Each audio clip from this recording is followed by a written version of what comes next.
So with the Australian Open starting in a week's time and the first week of the season done and dusted, we have the seeds locked in for the first slam of the year. Of course, 32 seeds at a Grand Slam. Let's go have a look at who is seeded and also who's not seeded, because there are some dangerous players there as well. So to start with the WTA side of things, we've got the top 4 seeds with Sabalenka, Swiatek, Gauff, and Paolini. And of course, the top 4 seeds can't play each other until the semi-finals of the Australian Open, so just keep that in mind. We've got Zhang, Raducanu, Pegula, and Navarro to round out the top 8. So that'll be the top 8 seeds for this competition. But some of the lower ranked seeds, you can see there we've got Collins at number 10. Could be a really tough player in the middle weekend of the tournament for the top 8. Andreeva at number 14, obviously we know how dangerous she can be. She's had such a good week in Brisbane. Mukova at number 20, very, very dangerous player and could potentially play one of those top 8 players in the first week of this tournament. Bolter as well, number 23 seed, had a really good week at the United Cup for Great Britain. Definitely someone to watch out for as a potential problem for those top players early.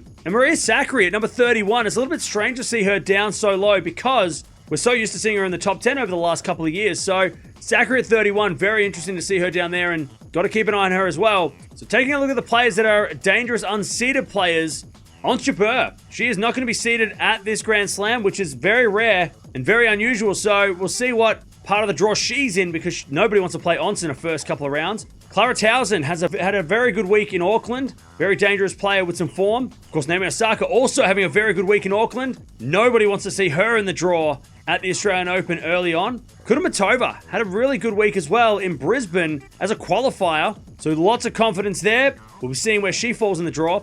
And Belinda Bencic coming back for the first slam or her first slam in her comeback. Always very dangerous. So definitely got to watch out where she falls in the draw for the Australian Open as well.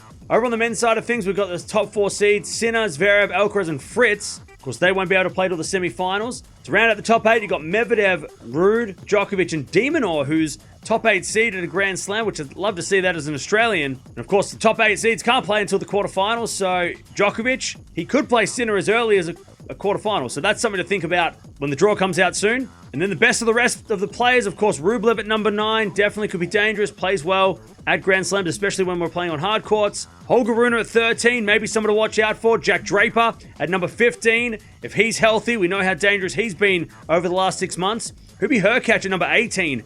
Could be a threatening player early in the tournament for those top players. Yuri Lehechka, another one who is very dangerous going in, just won a tournament in Brisbane, so definitely one to watch as well. And Pirikar, we saw how dangerous he could be this week with his big serve, so definitely another player there that you would want to watch out for if you're a top 8 seed. You don't want to see him in the third round. Look at the players that are unseeded now. Berrettini, he could be a first round opponent for one of those top seeds, so we're going to see where he falls in the draw. Definitely a danger. Riley Opelka, just coming off that Djokovic win as well, so another big man that you got to watch out for. Nick Kyrgios, of course, the bit of a wild card. We don't know what to expect from him. If he does play this event, nobody wants to see him in the draw, not just because he's dangerous, but also because of what he does with the crowd behind him in Australia. Kei Nishikori had a really good week this week in Hong Kong, and if he's confident, he looks like his vintage self again, even though he is in his mid-30s. Don't want to play Kai in the first round. And Fonseca, he is playing in the qualifiers, so we're yet to see whether or not he'll actually be in the main draw, but if he is,